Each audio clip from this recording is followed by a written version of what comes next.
But the harsh realities of survival in this era enforce a level of cooperation that overrides most conflicts. A month passes with no word from the raiding party. This isn't unexpected, even in good conditions. The journey to the British Isles would take several weeks, and the raiders planned to stay long enough to make the voyage worthwhile. Still, anxiety grows as time stretches on. Then, on a clear afternoon when many people are working in the fields, a shout comes from the fjord entrance where a boy has been stationed as a lookout. Ships! Ships returning! Work is abandoned as everyone rushes to the shore, straining to see the approaching vessels. Relief washes over the crowd as 4 dragon prows come into view, all ships accounted for, all returning together as they left. But as they draw closer, it becomes apparent that the journey has taken its toll. One ship sits noticeably lower in the water, its sail patched in several places. Another shows signs of repair to its hull, fresh wood lighter than the weathered planks around it, and on all the ships there are fewer faces visible than departed. The vessels beach with less ceremony than when they left, warriors jumping into shallow water to help pull them ashore. The first men to reach land are greeted with embraces, tears, and rapid questions. Where the answers bring good news, there's joy and laughter. Where they don't, there's the beginning of grief. You stay with Astrid and Eric, watching anxiously for Leif among the returning warriors. Minutes that feel like hours pass before they spot him helping a limping comrade from one of the ships. Leif himself appears thinner than when he left, with a healing cut visible on his forearm, but otherwise unharmed. The reunion is emotional, Astrid embracing her husband fiercely while Eric tries to maintain dignity, despite his obvious relief and happiness. Leif hugs them both, his weathered face showing exhaustion, but also pride. "You've grown," he tells Eric, measuring his son's height against his own, "and the farm looks well tended." "We had good weather most days," Eric reports seriously, "and the south field has stronger wheat than last year." Leif nods with approval, then turns to include you in the conversation. "And how have you fared in our absence? Has Gunnar worked you to the bone?" Before you can answer, shouts draw everyone's attention to the ships, where men are beginning to unload their cargo. Trunks and bundles are passed from hand to hand, each item adding to piles on the shore that grow impressively large. The goods being unloaded aren't what you might have expected from raiding. There are no obvious church treasures or religious artifacts. Instead, you see practical items, rolls of fine cloth, bundles of iron tools, sacks of grain, and containers of salt. There are luxury goods as well, silver coins and arm rings, glass vessels, decorated weapons, and small ornaments of unusual design. Most surprising of all are the people being led from the ships, about 20 men, women, and a few older children with the subdued demeanor and simple clothing that mark them as captives. These are thralls, you realize with a shock, slaves taken during the raid, brought back to work the farms and households of the Norse. Seeing your expression, Leif explains matter-of-factly, "We need more hands for the fields and crafts. These people will become part of our community in time, learn our ways, perhaps even earn their freedom eventually." His casual attitude toward what seems to you a horrific practice is a stark reminder of the vast gulf between your modern values and those of this era. Slavery is simply an accepted part of their world, as it was throughout most of human history. The raiders see nothing wrong in taking human beings as property, just as they see nothing wrong in taking other goods that don't belong to them. The Jarl calls for attention, standing once again in the bow of his ship, now firmly beached on the shore. The crowd falls silent to hear his words. The gods favored our journey, he proclaims, his voice carrying across the assembled community. Though not without cost, we lost 5 good men to a storm on the outward voyage, and 3 more to the defenders of the Christian temple we raided. Their names will be remembered in our sagas, their courage celebrated in our songs. He pauses as murmurs of sympathy and prayer move through the crowd. Families of the lost men draw closer together, their grief fresh but tempered by pride in how their loved ones died. But our success far outweighs our losses, the Jarl continues. The Christian temple at Lindisfarne was rich beyond our expectations, its treasures poorly defended by monks who know nothing of fighting. We took gold, silver, precious books, and fine cloth. We took thralls to strengthen our workforce, and we took knowledge of other such places, equally wealthy, equally vulnerable. A cheer rises from the crowd, especially from the returned warriors who lived through the experience. The Jarl raises his hands for silence once more. Tonight we feast to honor our fallen comrades and celebrate our triumph. Tomorrow we divide the spoils according to our agreement, and when next summer comes, we shall sail again, with more ships and warriors, to claim the riches that await us across the sea. The announcement sends a ripple of excitement through the gathering. The success of this first raid has planted a seed that will grow into decades of Viking expansion throughout Europe, transforming the continent's political landscape and the Norse culture itself. That evening, as promised, a great feast is held in the Jarl's Hall, the largest building in the settlement where public gatherings and ceremonies take place. Long tables are set up, benches arranged on either side, and food prepared on a scale rarely seen outside of religious festivals. Some of the bounty comes from the raid itself, sacks of foreign grain now baked into bread, kegs of unfamiliar ale, even exotic spices that add new flavors to familiar dishes.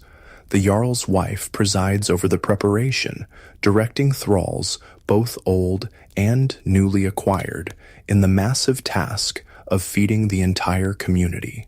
You attend with Astrid's family, seated at a table in the middle of the hall where Leif's status as a shipowner and respected navigator earns him a place of moderate honor. The truly high-status seats are near the Jarl at the head of the hall, where ship captains and the most distinguished warriors sit with their families. As the feast progresses, Leif tells his family about the journey in more detail, the challenges of navigation, the storm that nearly claimed one of their ships, the excitement of spotting land after nearly 2 weeks at sea. The monastery stood on an island, connected to the mainland only by a narrow path that floods at high tide, he explains, sketching the layout in spilled ale on the wooden tabletop. We timed our arrival for dawn, when the tide was high enough to bring our ships close, but the light still dim enough to cover our approach.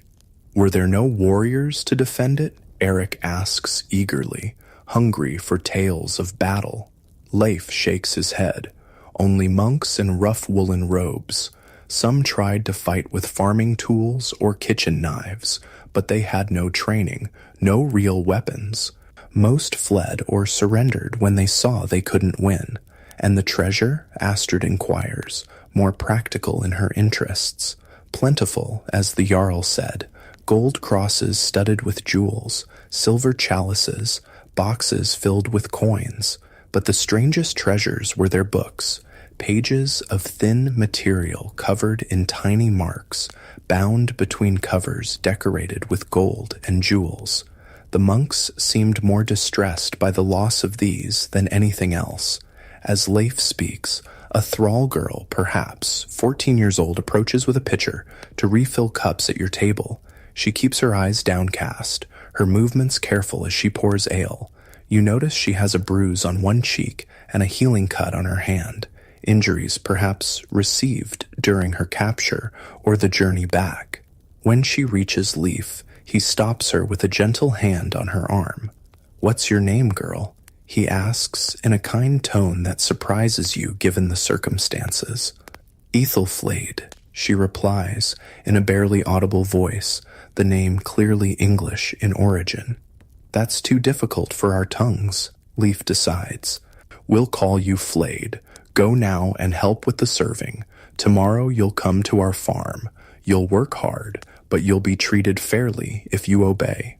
The girl, Flayed now, nods silently and continues her task, moving to the next table with her pitcher.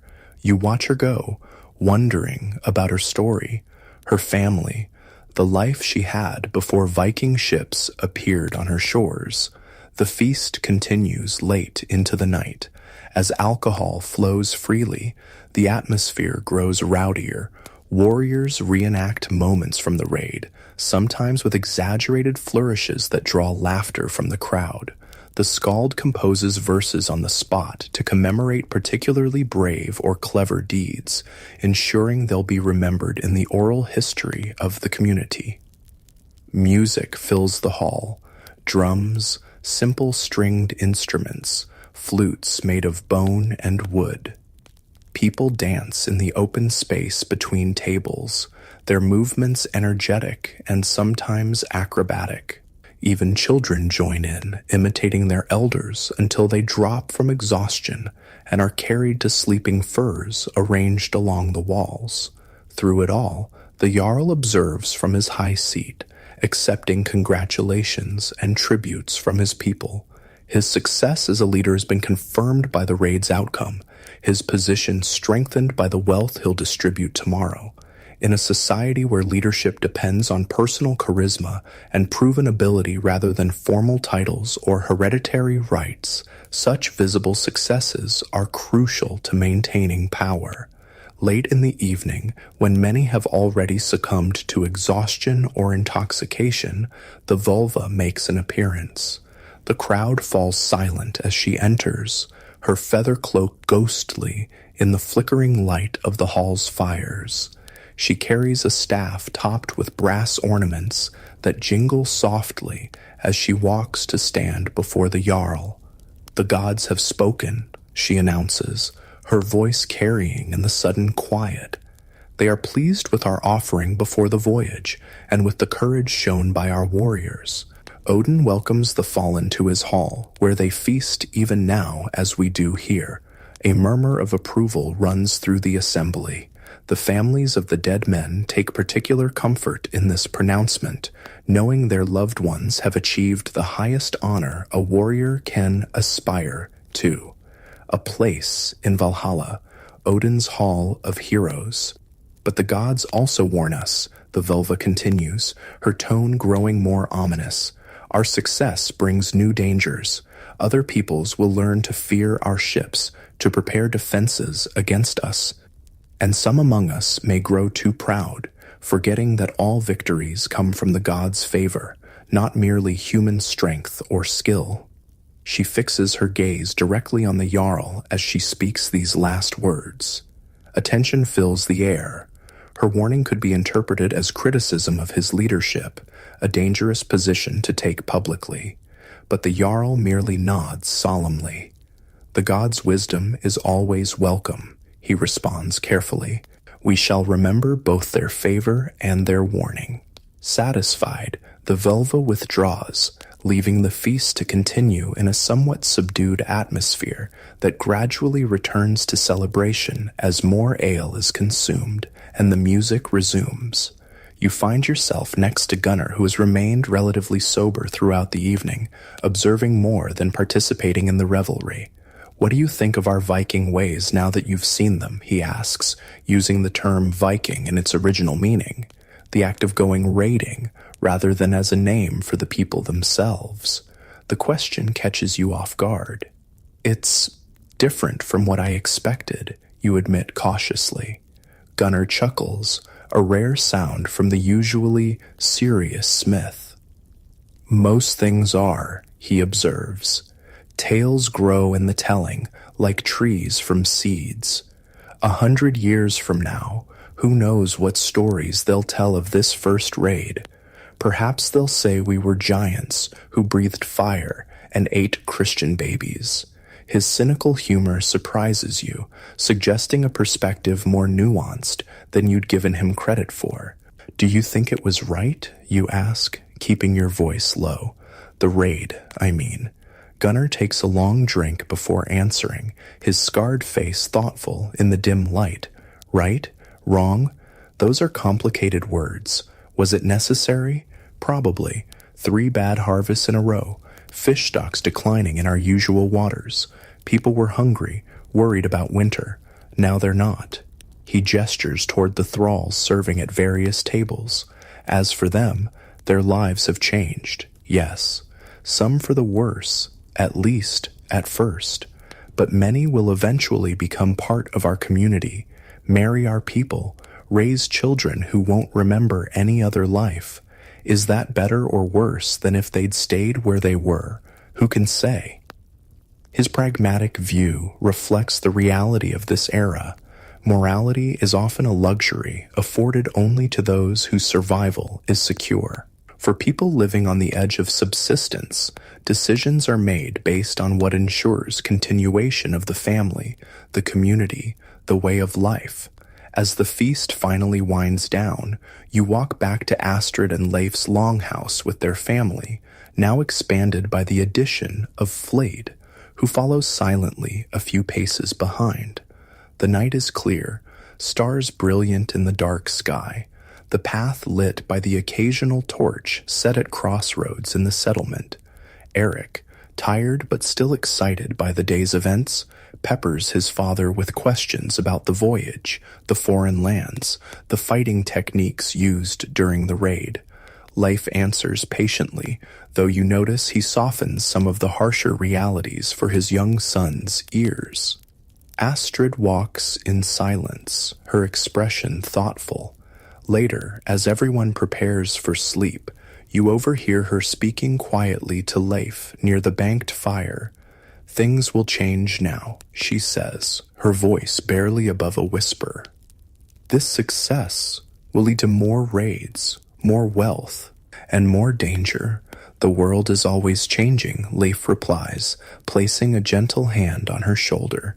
"We must change with it or be left behind. And our children, what world are we creating for them?" Leif has no immediate answer for this deeper question. He simply draws her close, both of them gazing into the glowing embers, as if seeking glimpses of the future in the dying flames. As you settle onto your sleeping bench, you reflect on how this first successful raid at Lindisfarne will ripple outward through time, setting in motion events that will transform not just Norse society, but much of Europe. The Vikings will establish settlements in England, Ireland, Normandy, and as far east as Russia and Constantinople.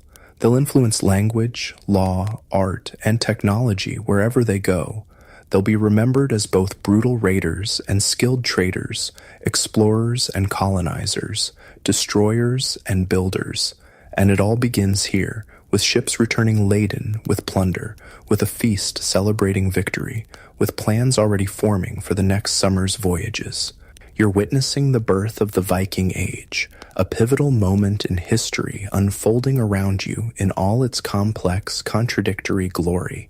Sleep comes slowly as your mind processes everything you've experienced. When dreams finally claim you, they're filled with dragon ships sailing unknown waters, with skalds singing tales of gods and heroes, with the faces of people, Norse and thrall alike, caught in the currents of history, carried toward futures they cannot possibly imagine. The morning after the feast brings a more solemn, organized event, the division of plunder among those who participated in the raid. This takes place in the open area before the Jarl's Hall, with the entire community gathering to witness the proceedings. The sharing of wealth is not just about material gain. It's a public performance that reinforces social bonds and hierarchies within the community. The Jarl oversees the division personally, seated on a carved chair brought out from his hall. Before him, the spoils of Lindisfarne are arranged on woolen cloths spread over the ground, silver pieces sorted by weight, jeweled religious objects, bundles of fine fabric, weapons, and practical items like tools and cooking vessels. According to our agreement before sailing, the Jarl announces, the goods will be divided thus: 1/3 to outfit the ships and provide for families of the fallen, 1/3 divided among all who sailed based on their contribution, and 1/3 to be distributed, at my discretion, to reward exceptional service. This formula seems to be accepted without question, likely a traditional arrangement that everyone understands and considers fair. The Jarl begins by setting aside the first third, which will be used for community needs. From the remainder, each warrior receives a share proportionate to his role in the expedition. Ship captains receive more than ordinary crew members. Those who fought especially bravely get bonus items, and those who contributed specialized skills like navigation are recognized accordingly.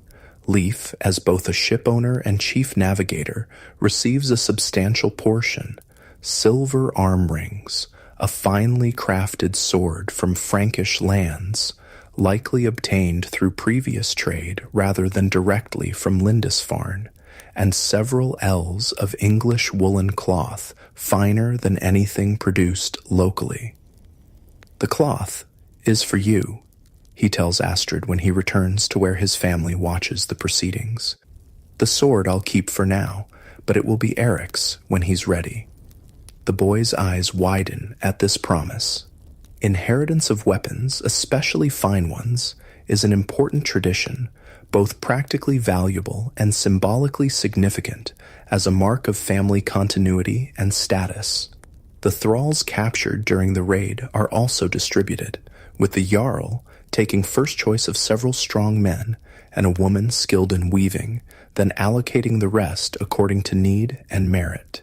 There's no attempt to keep families together. A mother and daughter are separated without ceremony, despite their obvious distress. Flade, already assigned to Leif's household, stands quietly throughout the proceedings, her face carefully blank as she watches her countrymen and women distributed like any other goods. You wonder what thoughts lie behind that controlled expression, what memories of home and family she carries silently within her. The distribution ceremony concludes by midday, but its effects ripple through the settlement for days afterward. New wealth creates possibilities, materials for better tools, ingredients for more varied food, luxury items that elevate status. Those who benefited most from the raid, like Leif, gain increased standing in the community, their opinions carrying more weight in discussions, their friendship more actively sought by others. Summer progresses, the days long and generally pleasant in these northern latitudes. Crops grow in the fields surrounding the settlement, tended carefully to ensure maximum yield. Fishing continues in the calm waters of the fjord and beyond when weather permits. Children gather berries and edible plants from the surrounding forests, adding variety to the community's diet. You continue to work with Gunnar, your skills improving steadily under his gruff tutelage. The forge becomes a place of both labor and learning as you absorb not just techniques, but also stories and wisdom from the experienced smith. Iron remembers, Gunnar tells you one day, as he demonstrates how to fold and refold metal to create patterns in a blade. Every hammer blow, every heating and cooling shapes its nature. Like people, our experiences forge us, temper us, make us strong or brittle, depending on how we're handled. Life in Leif and Astrid's household adjusts to include Flayed, the English thrall girl. Initially withdrawn and silent, she gradually becomes more integrated into daily routines. Her weaving skills prove valuable, and she learns Norse quickly out of necessity. You notice that while she's clearly not considered an equal, Astrid treats her firmly but not cruelly, and even Eric develops a protective attitude toward her after scaring off some local boys who were taunting the foreign girl. "She's ours now," you overhear him telling the other boys. Father brought her back for our household, and no one disrespects what belongs to us. His possessive phrasing makes you wince, but you recognize that in his mind, being theirs offers flayed protection and a defined place in the social order. It's a complex relationship that can't be simply categorized as either purely exploitative or benevolent. One evening, helping Flayed carry water from the stream, you manage a private conversation away from Norse ears. "Where are you from?" you ask quietly, speaking slowly to accommodate her still developing comprehension of Norse. "Northumbria," she replies after a cautious glance around. "My father was a craftsman at Lindisfarne. He made books." She struggles to find the Norse word, eventually resorting to a gesture of turning pages. "And your family? Were they—" She shakes her head sharply, cutting off the question. "Dead now, better not to speak of them." Her abrupt response silences further questions, but as you walk back together, she adds softly, "It helps to work, to learn. If I am useful, perhaps someday—" She trails off, but her meaning is clear. Thralls can eventually gain freedom in Norse society, especially those who prove their value and adapt to their new culture.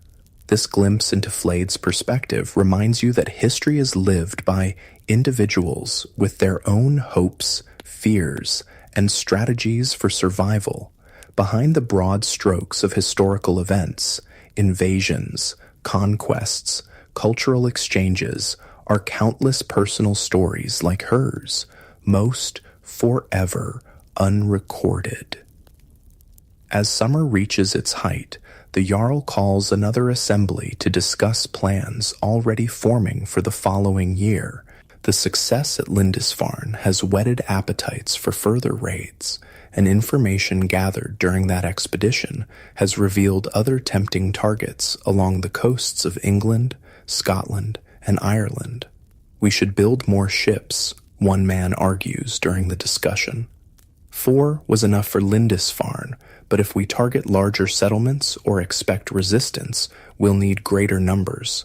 "And train more warriors," adds another. Many young men who stayed behind this year are eager to join the next voyage.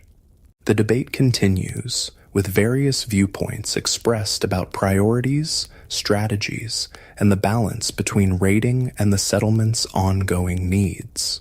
Unlike modern political systems with clearly defined voting procedures, decisions here emerge through a process of discussion, persuasion, and gradual consensus building, with the Jarl having significant influence but not absolute authority. The assembly concludes with agreements to begin construction of 2 additional ships over the winter to increase training of young warriors and to establish more formal relations with neighboring Norse settlements that might contribute to the expanded raiding fleet next summer. Resources from the Lindisfarne raid will fund much of this preparation, creating a self-reinforcing cycle that will fuel Viking expansion for generations to come. As autumn approaches, the pace of work intensifies. Harvests must be gathered, fish caught and preserved, meat smoked or salted, fruits and vegetables stored in ways that will keep them edible through the long northern winter. Every member of the community participates in this essential work, even children and the elderly contributing according to their abilities. You find yourself drawn into these activities alongside your continuing work with Gunnar. There's a satisfying rhythm to the harvesting, the swing of a scythe through golden grain, the gathering of sheaves, the threshing that separates valuable kernels from the straw. Though physically demanding, the work happens in a social atmosphere, with songs, stories, and jokes helping to pass the time and lighten the labor. "This is how it's always been," the old skald tells you as he rests in the shade, too frail now for heavy work, but contributing by entertaining the workers. Since the time of our earliest ancestors, the gathering of the harvest has been both work and celebration, a time when the community comes together to ensure survival through the dark months ahead.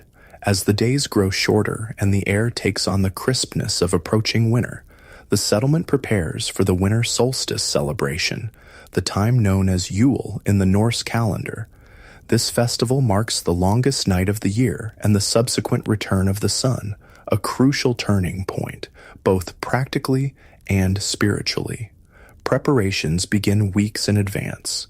Special foods are prepared, bread baked in ritual shapes, meat set aside from the autumn slaughter, ale brewed stronger than usual.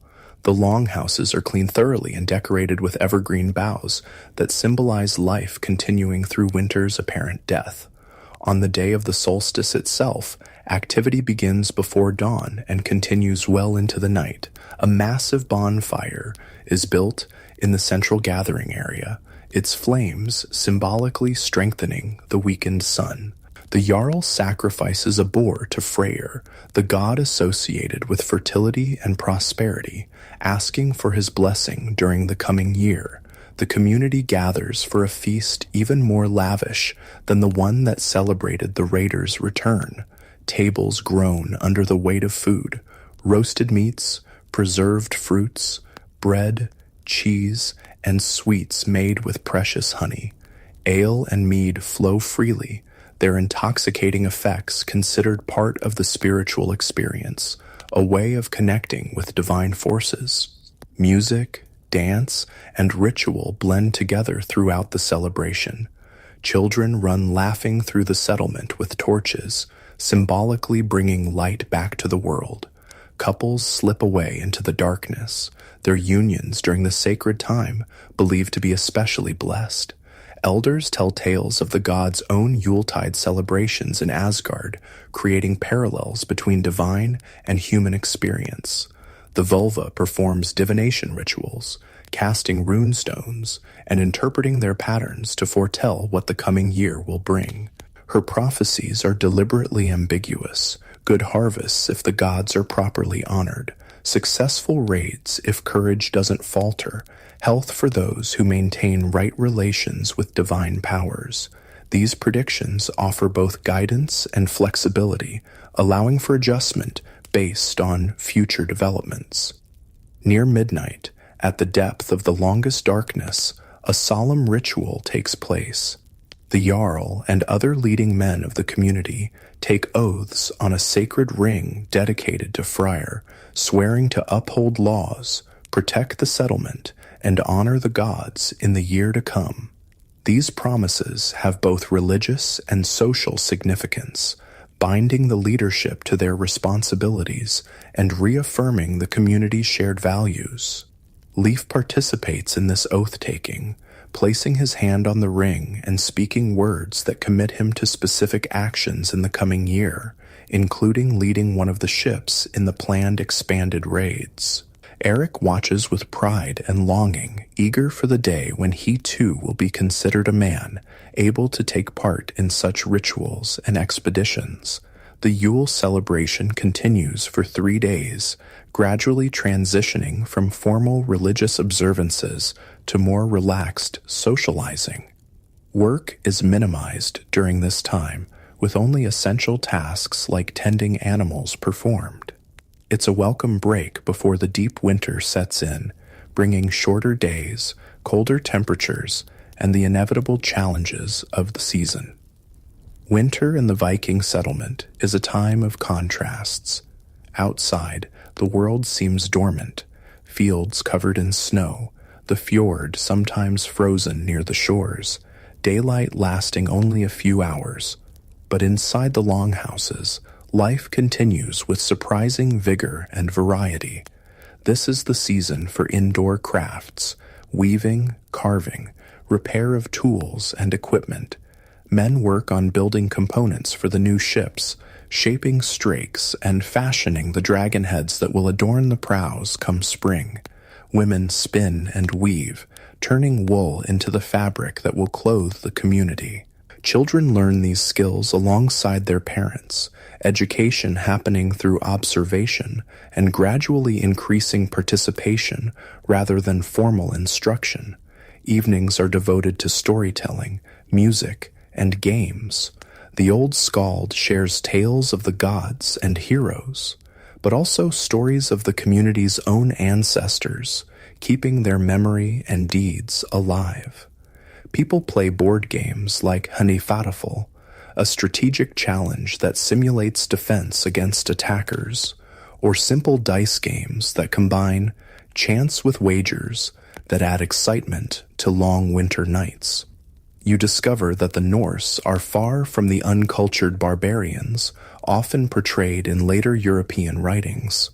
They have rich artistic traditions expressed in woodcarving, metalwork, and textile design.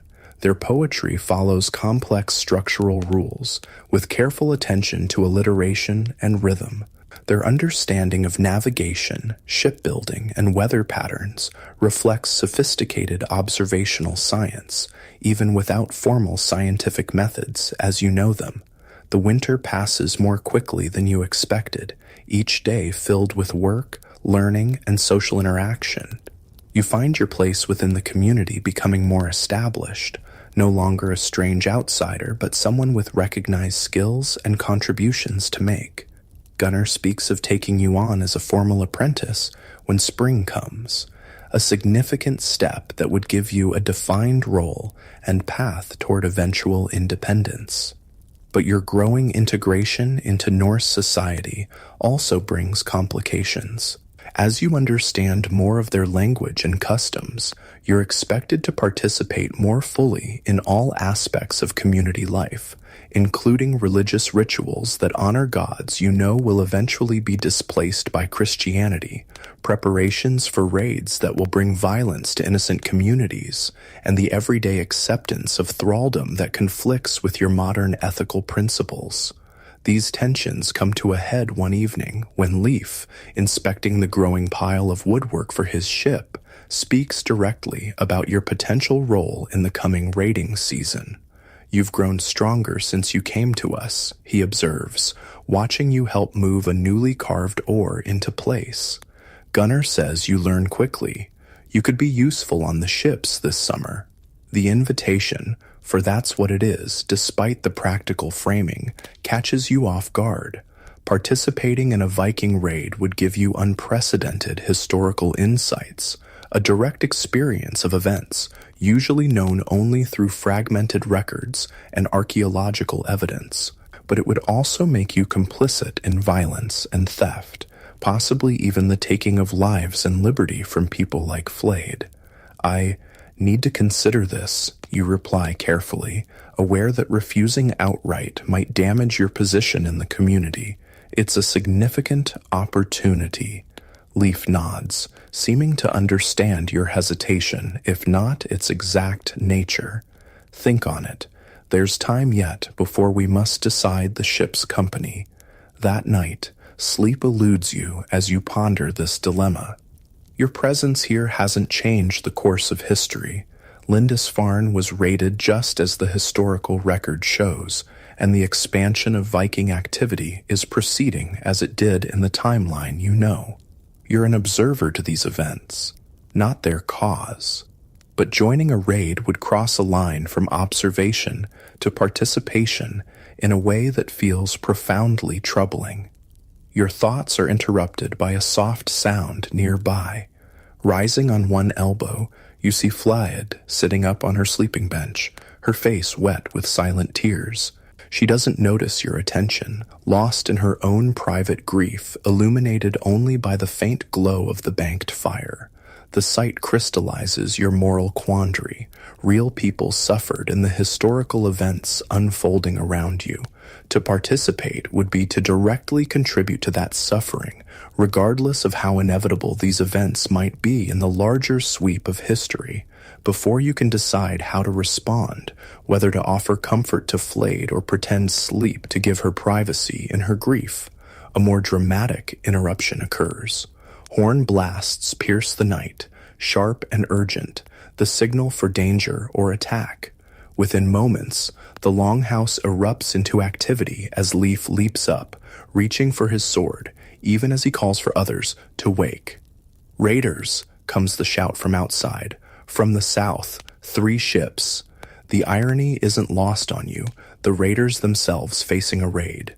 This region of scattered settlements, limited formal governance, and wealth accumulated through both trade and plunder creates a landscape where such attacks are always a possibility. Not all Norse are allies. Different groups compete for resources and prestige, sometimes violently. Leif is already strapping on his sword belt. Eric, help your mother gather valuables into the forest if they breach the settlement. He turns to you. Can you fight? It's a moment of decision in more ways than one. Fighting to defend the community that has sheltered you feels different from participating in an offensive raid, but violence is violence, and you have no practice with Viking-era weapons. I'll do what I can, you answer, which is truthfully ambiguous enough to satisfy Leif, who nods and tosses you an axe, not a specialized battle axe, but a common wood-cutting tool that can serve as a weapon in emergency. Outside, the settlement is in organized chaos. Women and children gather essential supplies and prepare to retreat to predetermined hiding places in the surrounding forest if necessary. Men arm themselves and assemble in fighting groups, directed by the Jarl and other experienced warriors. Older boys run as messengers between groups, carrying orders and information. From the shore comes the sound of battle already joined, shouts, the clash of weapons, cries of pain and defiance. The attackers have beached their ships and are pushing into the settlement, facing resistance from those who were on watch or quick to respond.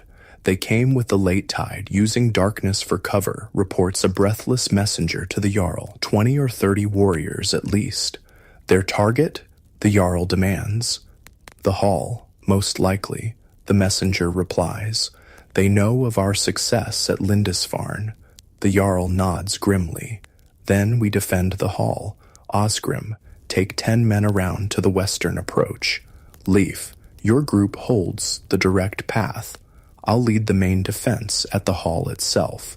Leif gestures for those assigned to him, including you, to follow as he moves toward a position between the advancing raiders and the Jarl's hall.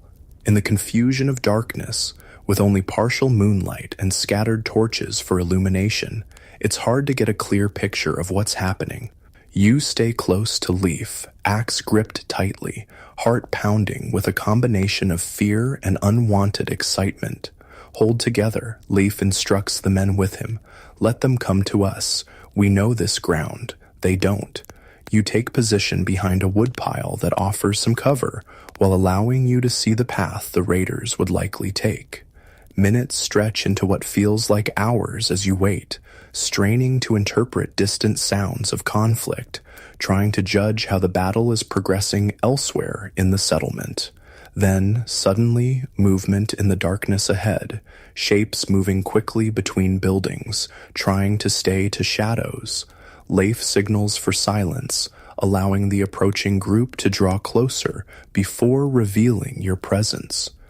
When the raiders are just 20 paces away, Leif gives the signal.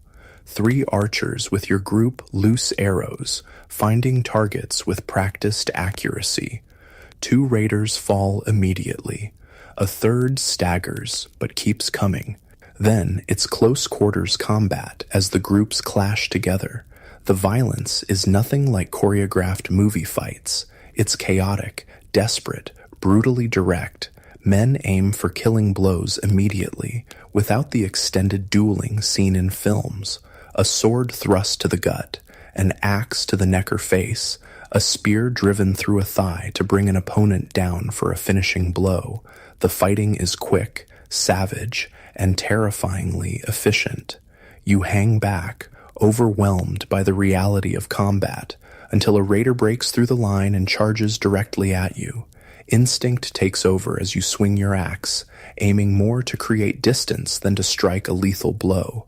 The axe head catches the man's upraised arm, cutting deeply. He howls in pain, but keeps coming, sword raised in his other hand.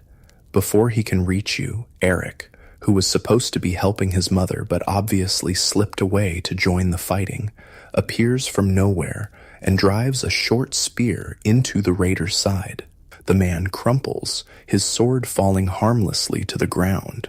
Eric stands frozen, eyes wide with shock at what he's done. This is clearly his first kill, a moment both traumatic and, in this society, transformative. You pull him back to safety as the fighting continues around you, his face pale in the moonlight, breath coming in short gasps.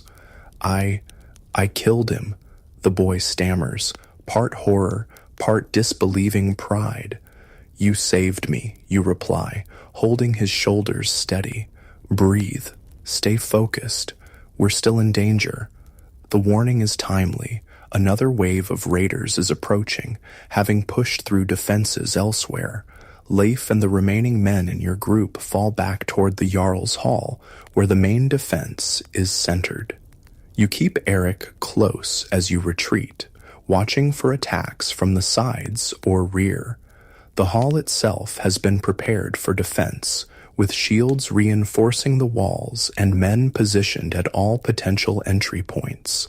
You join the defenders inside, where the Jarl is directing operations with calm authority, despite blood staining one sleeve from a wound already received. "They're after our Lindisfarne treasure," he tells the assembled men.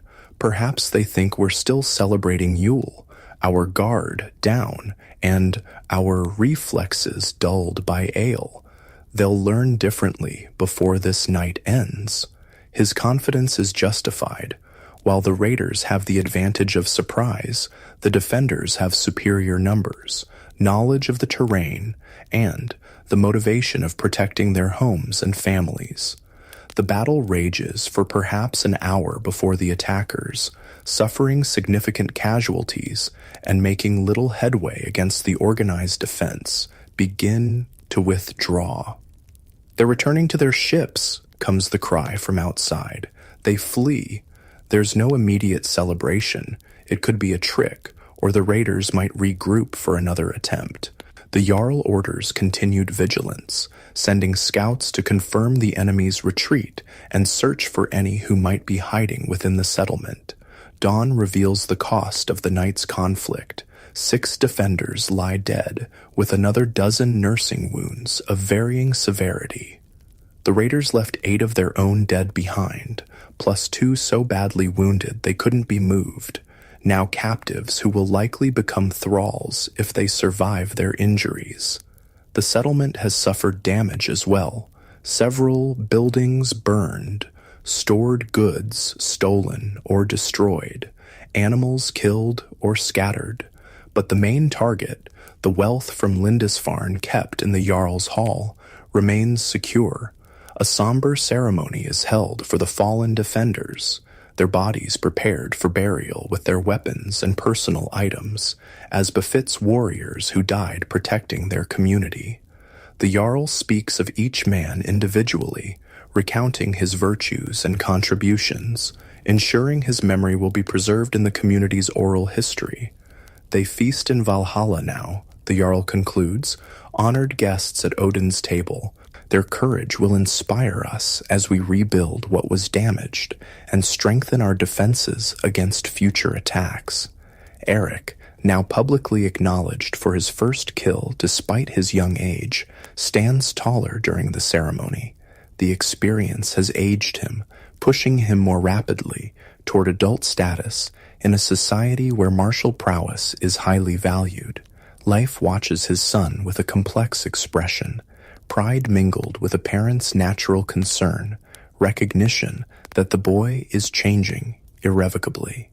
In the days that follow, the settlement repairs physical damage while processing the emotional impact of the attack.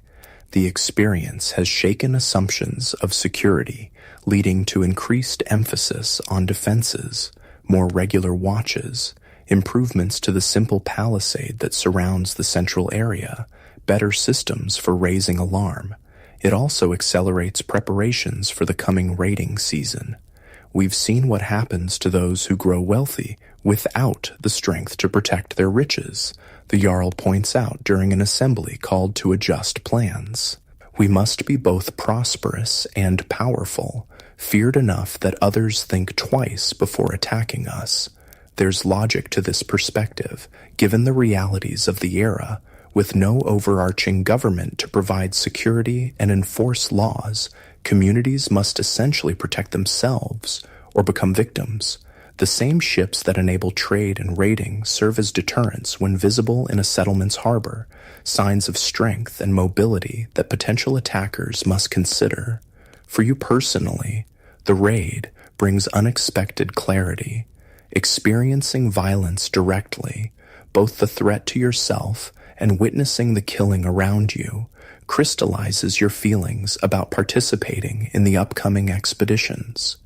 When Leif again raises the possibility, you have a ready answer. I'm grateful for the offer, you tell him, choosing words carefully to avoid offense. But I believe I serve better here, continuing my work with Gunnar, helping maintain what's needed at home.